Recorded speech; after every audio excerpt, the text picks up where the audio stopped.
فاحنا المفروض من دلوقتي لكل الستات والبنات اللي شايفين نفسهم عندهم تقصير في الجانب ده في البيت، من دلوقتي لازم اخد خطوة، اعمل لنفسي جدول، ما ارهقش نفسي في البيت، ولكن يبقى عندي كده قواعد عامة. ما ينفعش البيت يكون حماماته مش نظيفة، مطبخه مش نظيف، لان ده بيجيب حشرات. الشكل العام والريحة العامة، انت ادرى بصحتك وبمجهودك، ولكن انت ترضي حد يدخل بيتك ويقول كده هي ازاي ده بيتها، ازاي ده بيتها بالشكل ده، ومعوده اولادها على المعيشه في المنظر ده؟ انت من جواكي هترتاحي نفسيا جدا. ومش عشان حد يدخل ويقول ويتكلم او اي حاجه من الحاجات دي، احنا بنعمل ده اصلا لان ده من صميم ديننا، ان الاسلام دين النظافه. فدعوه لكل النساء ولكل البنات، الاسلام دين النظافه.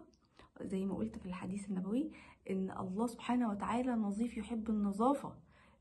ولازم ناخد بالنا كويس جدا من الجانب ده، وهترتاحي نفسيا جدا جدا في البيت، وهيبقى البيت هادي جدا لو بقى نظيف وهادي وريحته جميلة. خاصة يوم الجمعة، اليوم ده لازم يكون البيت فيه رايق وجميل. ويا سلام بقى لو عود بخور كده مشغلاه وفي البيت وريحته حلوة وسورة الكهف شغالة، والله إحساس نفسي حلو جدا جدا.